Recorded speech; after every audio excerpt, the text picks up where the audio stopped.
Hello again, guys, and welcome to another video. Today we're going to be taking a look at all the movies that I've watched thus far in 2025. Gosh, it's really 2025, isn't it? The year of our Lord. I'm going to take a look at all the movies that I've seen thus far, which is actually pretty close to the amount of movies that I saw in total last year. Since we're at the halfway mark, being June, right? 6 months. So I just saw Mission Impossible: The Final Reckoning a couple days ago, and I finally had a chance to make this video. So I think it's perfect time. It's also giving me some time to think about it. And it's just gonna be quick thoughts on each movie. I'm gonna run through the list in order of the movies and when I saw them. I'm gonna explain how I saw them, like if I saw them on streaming. Because I feel like that might alter my experience. And if something happened, that might, have altered my experience. So the first one was Companion, which is I think the only movie from this list that I actually own already, or that I actually own now, because it's came out so long ago that the disc release has come out and I actually wanted it. So I really enjoyed it. Actually, for a while, this was my top movie of the year, because I really didn't have any gripes with it. I thought it was great. Even though, I knew the general premise of the movie, I still was pretty blind to, a lot of the twists, especially later on in the movie. So, it still worked for me, but I think it would have been better if I didn't know, the major things. So, there's that. The next movie I saw was Hard Eyes. I did like this movie, not as much as Companion, though, and I kind of came to the decision that I didn't really need to own it. It was another, Scream, copy, right? It was funny as hell, I'll be honest. And I love the chemistry between, I believe it was Olivia Holt and Mason Gooding, right? I love their chemistry, but the movie didn't have enough of a wow factor for me, to want to buy it and own it, right? And it's on Netflix right now, so if I really wanted to, I could watch it again, before it leaves. So, next movie is The Monkey, and you're going to hear this story probably a dozen more times on this channel in the future, right? So when I saw The Monkey, I saw it in D-Box, right? And I saw it with a couple friends. There were three more of us, right? And I got there, and my seat wasn't on, but all my friends' seats were, right? And so I went out to the, lobby, and I was like, hey, can you turn on my seat? I just want to make sure that it works before the movie starts. And they were like, no, we can't do that. I was like, is there any possibility that's broken? And they were like, no, it works. And so I went in, the movie starts, my seat doesn't turn on. And for the first, 10-15 minutes of the movie, I'm kind of battling whether or not to go out and, miss exposition, and important shit, probably. Because, right, I've never seen this movie yet. And go out and ask them to turn, fix the seat or do whatever they have to do, turn it on, whatever. But they didn't. They moved me down a couple seats. And I had to go out and ask them, I was like, hey, my seat isn't working. And they blamed me for breaking it, even though I had already gone out as soon as I got in there and told them. So, we love to see it. It really ruined my experience for The Monkey, because I firmly believe that The Monkey would have been the best movie for D-Box that I've ever been to. Beating out the Ghostbusters movies, all that. I think I saw Mission Impossible: Dead Reckoning in D-Box, beating out that. But because when he starts beating the drums, the seats move and everything. So I had to go off of my friend's seats, and how that works. So really bummed about that though. They didn't give me a refund or anything since I ended up getting a seat in the end, but.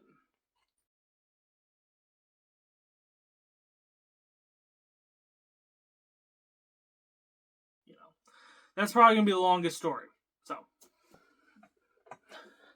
Next movie I saw with my grandparent or my grandma and my sister, because that's how we saw the last, or no, not the last one, the first one. We skipped the second one, and we actually all watched. My sister watched it separately, and then I watched it with my grandma, at home, which huge mistake, because it's really a great movie. But Paddington 3, Paddington Peru, not as great as the second one. I enjoyed it. I didn't hate it. A lot of tropes though, so again, that weighted down a little bit. Had the balls to show a spider up close in a kids movie, I will say that. And if I remember correctly, it did bring a little tear to my eye at the end again. So both Paddington 2 and 3 did that. So and I'm looking forward to Paddington 4. Hopefully it's about what's his name, Buchanan, starting a show with all Paddington siblings of the Three Little Bears. That's what I want. Make it happen. Okay. Next movie was actually, I think, I guess it was the start of what became 2 or 3 months at this point of me going every week to the movies, which I've never done before. I mean, I've gone like last year I went 3 weeks in a row, pretty much. I've gone, a couple days in a row before, but I haven't gone, this much. So that's definitely contributing to how I'm seeing all these movies. And at this point, I should just work there. So anyway, Death of a Unicorn. I enjoyed it. I didn't set my expectations super high, and I didn't think, oh, it's A24, it's gonna be, this peak cinema masterpiece. I saw what Y2K was. I'm pretty sure that was A24 too. And Y2K, I had fun with it, but it's not gonna win Oscars or anything, right? Or any really awards, except maybe a Razzie. I don't know. But yeah, no, I had fun with it. I liked the conflict between Jenna Ortega's character and Paul Rudd's character. God, the freaking kid from Narnia. God, I can't think of his name. His name is Eustace in Narnia, and I haven't seen Narnia in 10 years. But he was hilarious. I knew it when I saw the movie. I was like, oh my god, he's great. But I can't tell you right now because I just can't think. I'm kind of trying to speedrun this so I don't have to spend 12 minutes in the editing room and I'm already at 10. So, anyway. I had fun with it. I liked it. Again, Companion at this point was still at the top of my ranking. And I'm going off of what I ranked on Letterboxd, which you can actually follow. So I'll put that in the description or something. So, yeah. The next one I saw would have been Chicken Jockey. And I saw that with a couple of my friends, and we all went. And actually, right before the movie started, one of my friends was a separate party was down in front of us, and we tried to get his attention. And somebody he was with, because he bought seats last minute, actually was sitting up next to us, and we didn't know it. So they could have switched, and we could all sat together. But yeah, then we hung out for the whole night after the movie. That doesn't matter. We all got the McDonald's meals. It's an experience, guys, right? But yeah, had fun with it. It again, it's a dumb kids movie, very formulaic. It's a shame that the female characters really didn't get to do a whole lot in it. They were just pushed to the wayside for most of the plot because Jason Momoa and Jack Black, right? So yeah, but no, we had fun with it. We all laughed. We all cheered at the chicken jockey scene. Now this was opening night, so this was before all the riots, basically.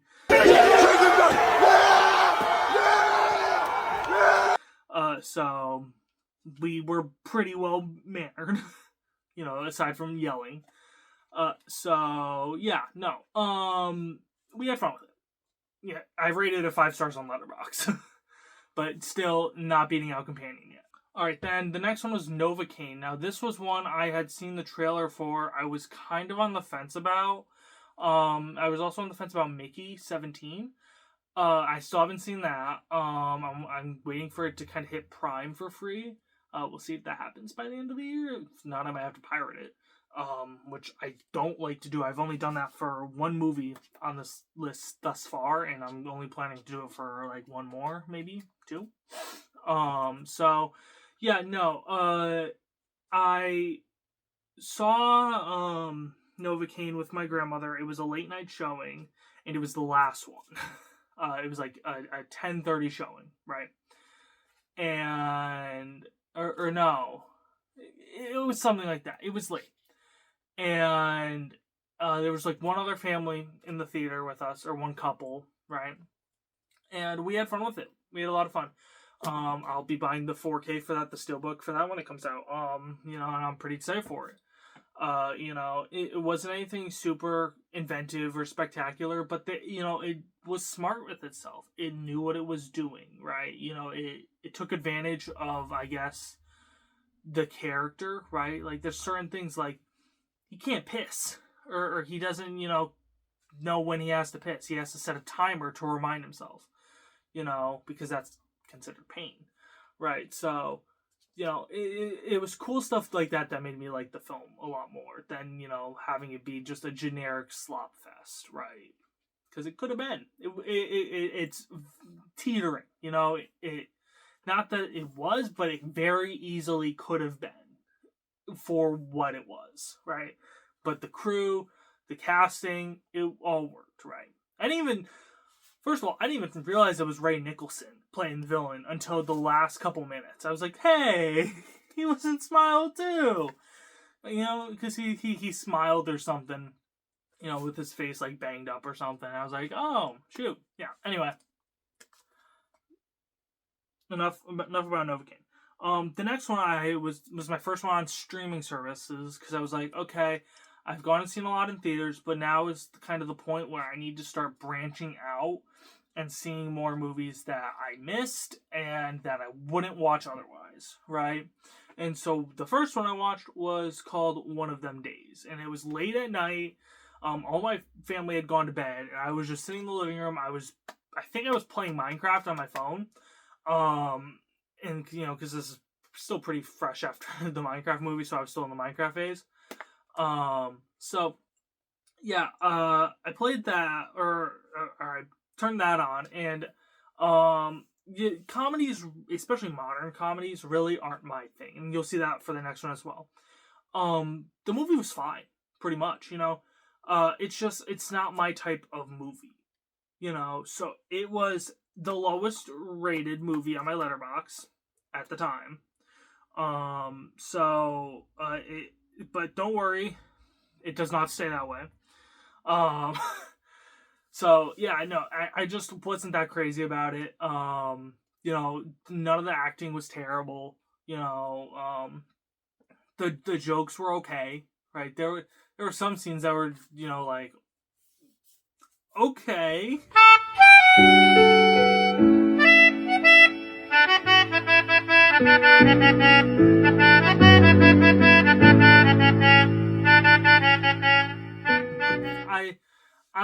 I didn't hate the movie. It's just it's not something I'm gonna buy. It's not something I'm probably ever gonna watch again, unless I'm really, prompted into it by somebody else, So yeah. The next movie though was You're Cordially Invited. It was literally the next day. And I actually kind of watched in like 3 separate parts, because I had a little bit of a busier day than I expected I was going to. So, I ended up taking the dog for a walk, and, came back, watched it, found like a tick on me, then I had to go do a tick check for the dog. So, and then I had to give her a bath because of that. So, yeah, no, so I watched this. It's the one with Will Ferrell. You guys probably didn't even realize it existed.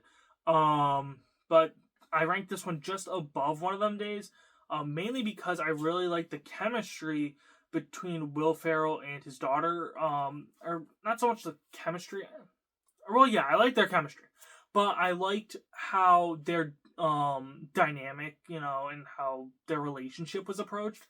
It wasn't, this estranged father-daughter. It was they're so close that it's actually, probably hurting her. And so, yeah, I had fun with it. I figured is probably a good family comedy. There's nothing too overtly inappropriate. There was one joke towards the end, or at least the midpoint, that I thought was pretty funny. And it involves singing, so that, if you've seen it, that might give it away. But yeah, no, it's something that I think would be a good watch for the family. If the family movie nights are y'all's thing. So yeah, I mean, you can check it out. I think I gave it like 3.5 stars or something, just because, again, it's not my type of movie, right? This is when I am ranking my Letterboxd or whatever.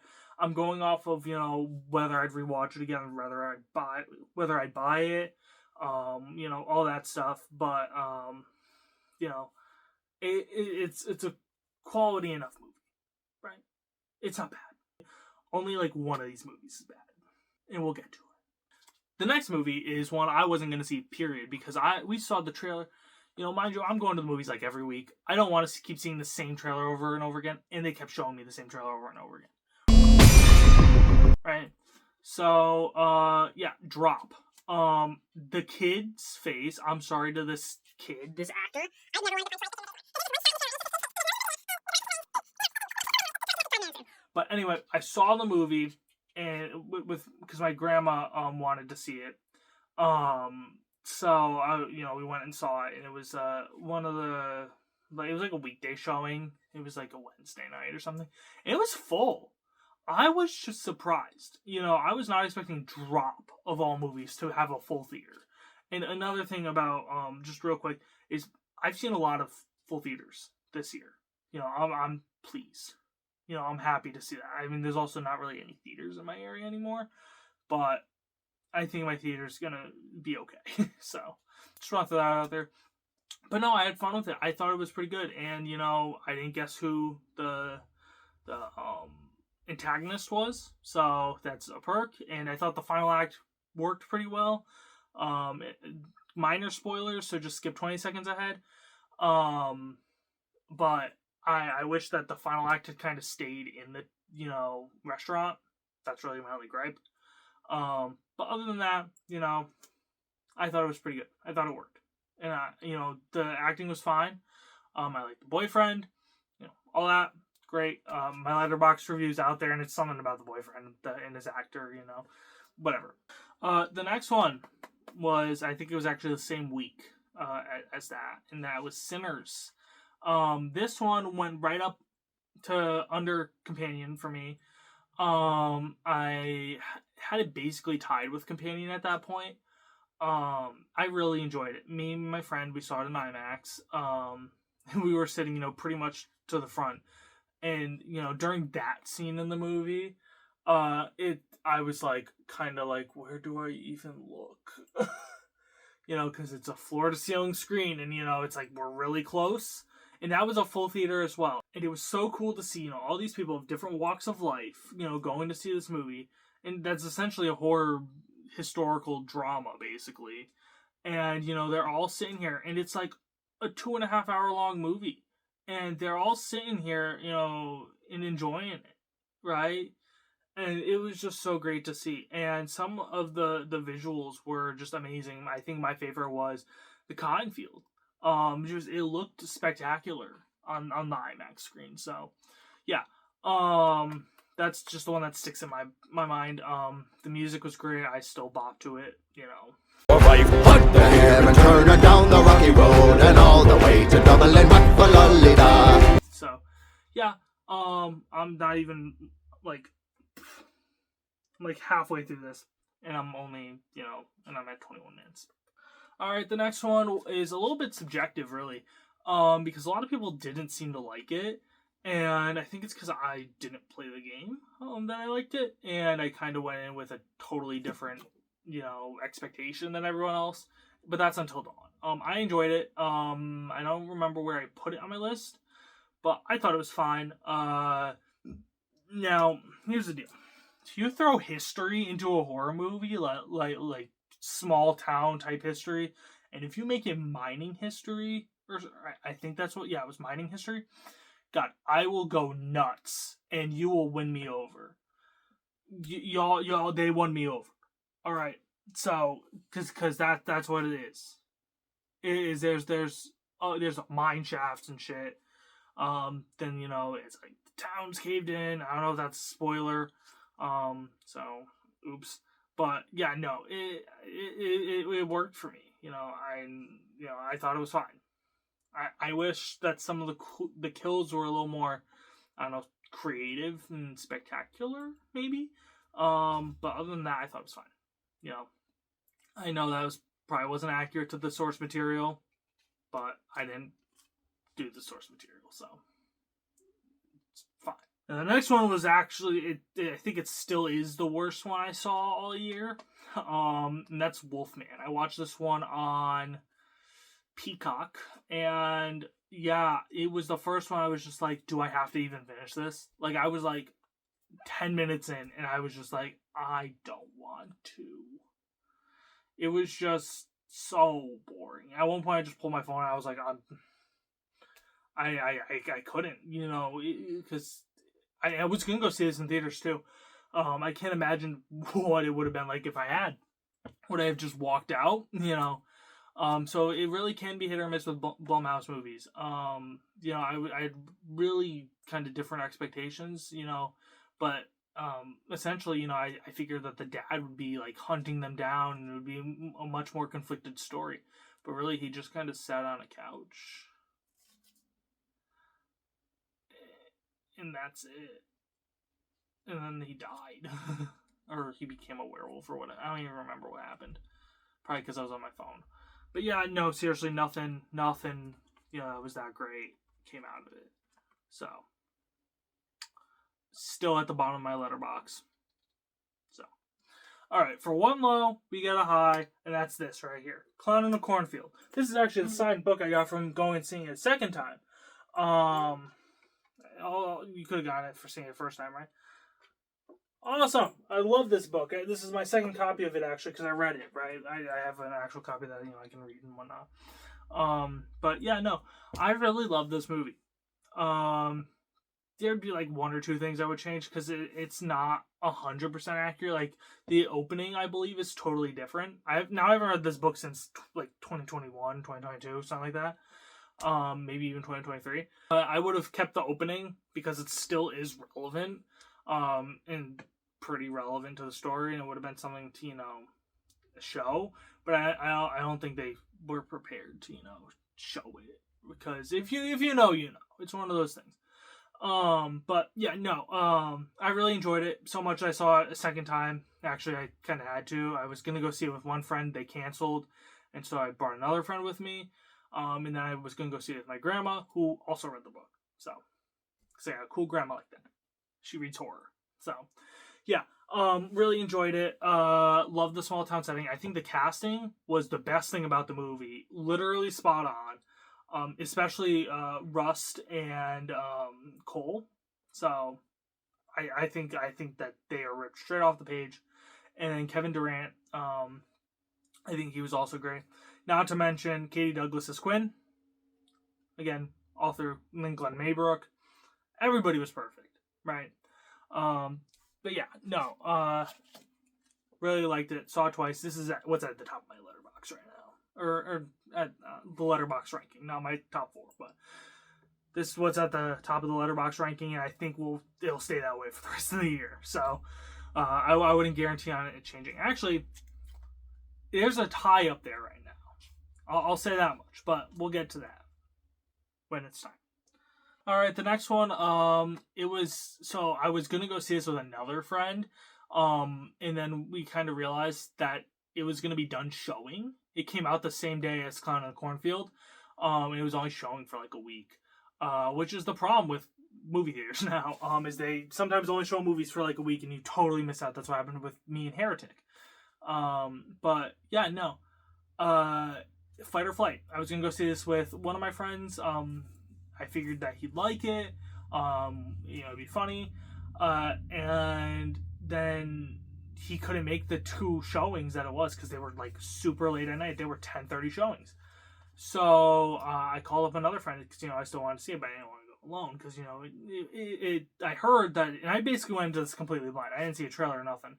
I just heard that it was like Bullet Train, and that there was a chainsaw in it. That's all I knew. And Josh Hartnett, right? So I called up my other friend, right, and we went and saw it, and we had the whole theater to ourselves. And so we were, laughing, cracking jokes the whole time. That's the one thing, about the perk to having an empty theater is you can be as loud as you want while having it on the biggest screen that you could want, right? So sometimes, I love having a full crowd, right? But sometimes, it's nice to have an empty audience, right? So, yeah. Another one I watched at home was Last Breath. I saw the trailer for this a bunch, and I really didn't care for it. Watching the trailer. But, I watched it. It was fine. Really, I wasn't that interested in it, watching it, even though, it was a true story. But actually, I think the pacing for it worked pretty well. Because, it didn't drag, really. Even though I did pull out my phone at one point, because just generally undersea movies don't work for me, which is, we're going to skip ahead a little bit here. I'm surprised The Final Reckoning worked for me. But generally undersea stuff doesn't work for me, and so doesn't space stuff. But it worked, and I think that the pacing was really well. I actually think I teared up at the end, even though I wasn't paying 100% attention the whole time. There's some stuff that just kind of didn't make sense to me, probably because I don't understand underwater stuff, and I'm also like 20, so yeah. All right, this is the second lowest movie right here, Black Bag. My barber actually told me to watch this, and I was planning to watch it at some point, but it was his request that made me watch it. Then I basically watched it the night after I got my haircut. I watched it. It was on Peacock, I think, and shout out to Peacock for having all these new movies on there, without having to pay. Super goated of you. I think Novocaine's actually on there too right now, so that's pretty cool.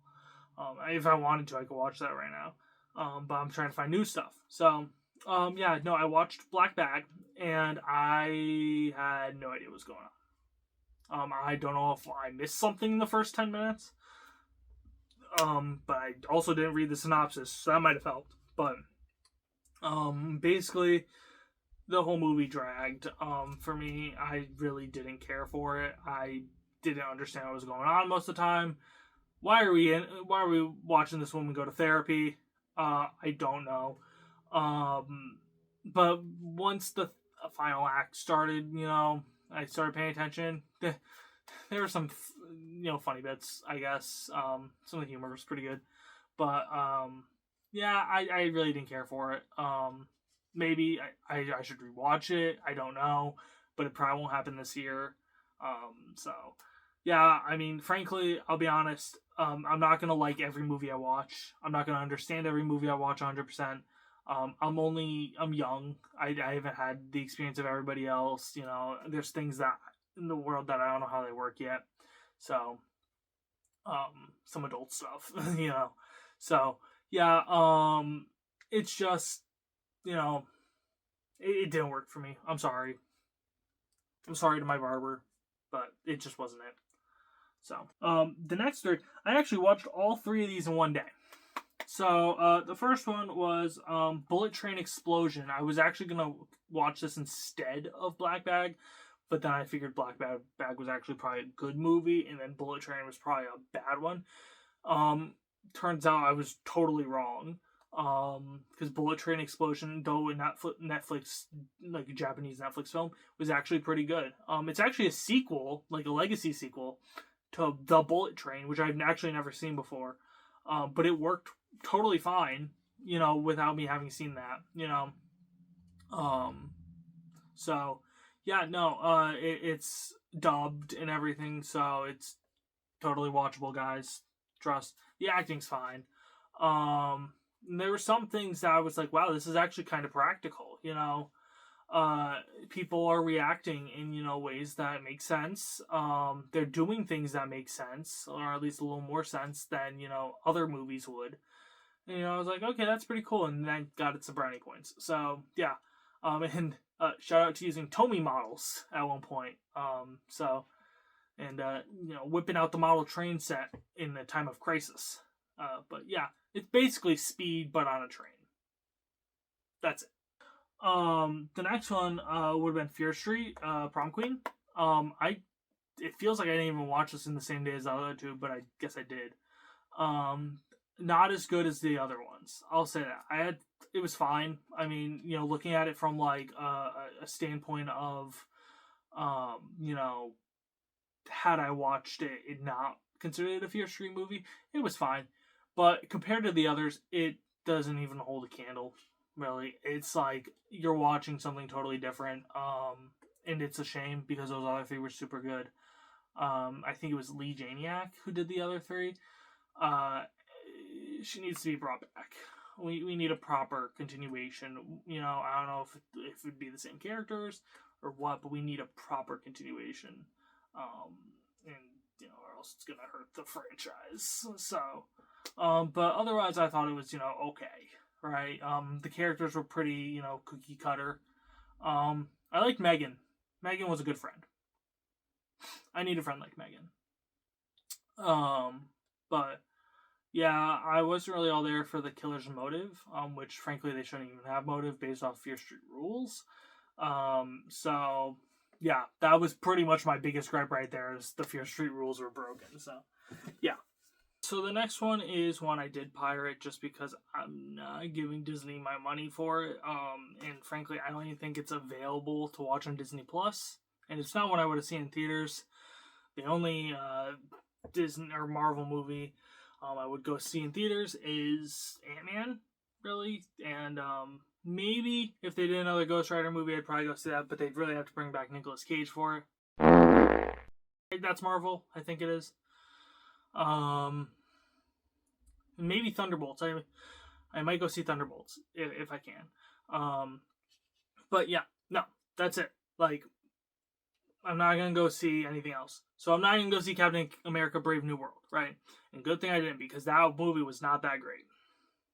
Probably the best thing they did was the whole President, whatever the hell his name was, thing with him becoming the Hulk, which would have been really cool if it wasn't in all the freaking trailers. Down to every minute it's on screen, every second it's on screen is in the trailers. So literally you don't even get to see anything new with it or special or cool. It's just, you know, it's all shown. So, and it plays out exactly the way you think it would. It's very, very typical. And frankly, I was confused as hell. Why the hell is there a giant hand in the ocean? Because I don't watch Marvel movies. I'm not caught up. And I asked my sister who does. I was like, why is there a giant hand in the Indian whatever ocean? You know? And she's like, I don't know what you're talking about. I'm like, you have to know. It's impossible to miss. And apparently that was like the thing that, you know, this alien or something that came down. I don't know. It feels like it'd be a lot bigger deal in like all the other movies, but like, I don't know. The last one I saw was Deadpool. Yeah, Deadpool and Wolverine. That was the last one I saw. Canonically. Like, I don't know what the hell's going on. So, you know, it was okay or whatever. I mean, not the worst thing I've seen all year, but it's definitely not making the top 20. So, let's be honest, it's not making the top 20 when it comes down to the end of the year a tally up. So yeah, then the next one I watched was one I was considering watching in theaters, but then I was just like, you know what, this movie just isn't gonna be it. I think I would have been fine if I had seen it in theaters, but I watched it with my family on Peacock, again, Peacock the goats. Love Hurts. I actually love the Blu-ray slipcover for it. I know it's nothing super crazy. I think it's just the poster artwork, but I love how it looks. I love the red on it and the glossy finish. I think it looks great. but I'm not gonna buy it. I need to restrain myself. I have a lot of new releases I want, and a couple of them are steelbooks, so gotta restrain. So yeah, no, the movie itself was like okay, but it was honestly a little disappointing. I mean, it was nice to see Kia Kwan and Sean Astin reunite post Goonies, right? And it felt, like there was some dialogue between them that was, exchanged that was very authentic and whatnot. Yeah, no, but yeah, it did feel, like it underutilized itself, right? Like there was one action scene in particular that was really good, and that was the one that takes place early on in the film in the kitchen. And it's like that one they had a stunt coordinator for or whatever, or they had somebody from John Wick, right? And they took advantage of their surroundings and they used it really well, and then they just kind of had to put it all together from there on out, right? Because like at one point Kia Kwan gets shoved in a fridge, then the guy picks up the fridge. I think he's like, I don't know if he's like a wrestler or something, or he's like a rapper, I don't remember what, but he does something else outside of the movie that he's known for. But he picks up the fridge and throws it with Kia Kwan in it. And that was hilarious. I wish we had gotten more action like that throughout the movie. But we didn't. And there's the final battle takes place in like this, like, I don't know, retro, but like, it's like I don't know how to say it, but like a themed, retro store, right? And it's just so bland. The most that happens is, that's cool or interesting is somebody gets their head smashed against a jukebox and the song changes, when a lot more could have been done. So, yeah, no, it was just disappointing. The action was, at least. The characters were fine. There's one thing that happens kind of very at the end, and I thought that was pretty cool. With the love interest character, and how it wraps up. So yeah, I thought that was pretty cool. There's actually a whole subplot, which is fitting because it's set on Valentine's Day. There's a whole subplot between two side characters of them falling in love with each other, and it's played for laughs, but it worked pretty well, because they're kind of like polar opposites in a way. So anyway.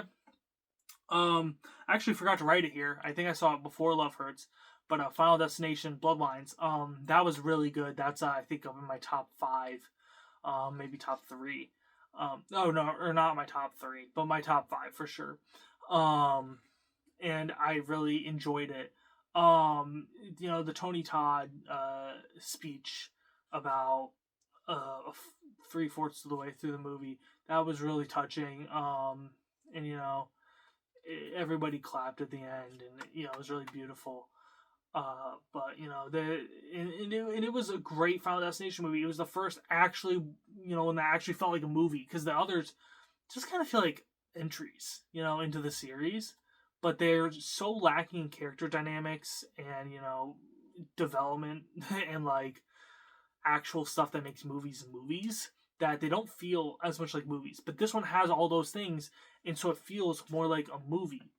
Probably also helped by the fact that I actually saw this one in the theater, and I didn't just watch it on a pirate, because I had to pirate all the rest, because they're all on like HBO Max, or they're all floating around on different streaming services that I don't have.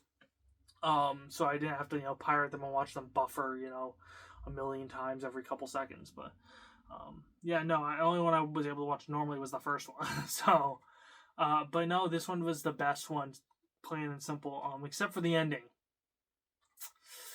They could have definitely done a little more work with that CGI there. And spoiler alert, and I did have the ending spoiled for me a little bit.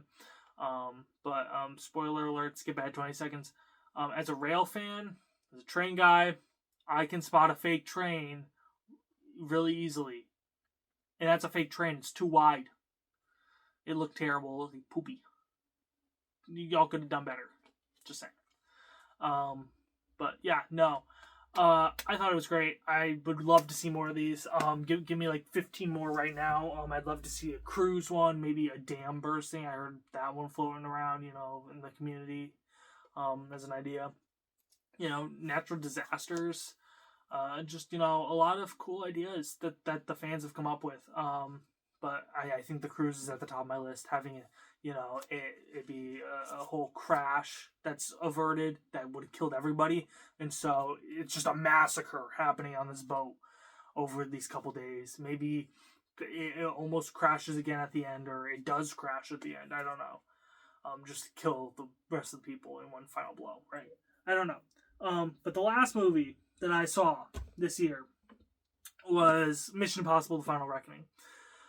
This one has a lot of people, a lot of mixed opinions online. I know Moist Critical said it wasn't amazing. I didn't watch his review. It's mainly because I didn't want my opinion to be shifted because of it. Right. So this is what's tied with Clown and Cornfield for me. I really enjoyed it. I do have problems with it, I'll be honest. I wish we got more of the entity doing its little screwing around like it did in the last movie, like shift in reality kind of deal. I thought that was awesome. Wish we got more of it. This one focuses a lot more on, the human reactions to what it's doing and the military reactions. But it honestly kind of made me depressed after watching it. Not because it's the Final Destination movie, supposedly, but because it felt very real.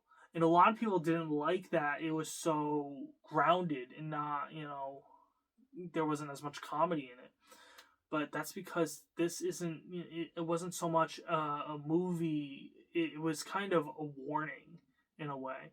We're a lot closer to that reality than we think we are. And, it's kind of scary. So that's kind of what it did for me. Not to mention, the stunts were great. The action was great, and it just overall worked for me. So my whole family loved it. Everybody got up, clapped, cheered. There was a guy whistling a couple seats down from us. It was amazing. I teared up a little at the end. So, but yeah, so that's all the movies that I went and saw this year. How I saw them. My thoughts on them. Quick thoughts. So much for quick, right? We're over a half hour. So, yeah, but no, thank you guys so much for watching. If you watched all of this, I will be doing an end of the year ranking with everything I've seen. So that'll include movies like Five Nights at Freddy's 2, probably The Black Phone 2, Conjuring Last Rites, whatever comes out, I guess, in between then. I can't really think of anything else right now. But yeah, no, so thank you guys so much for watching.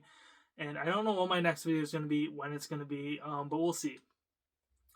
We'll see. So, yeah, thank you guys so much for watching, and I'll see you guys in the next video.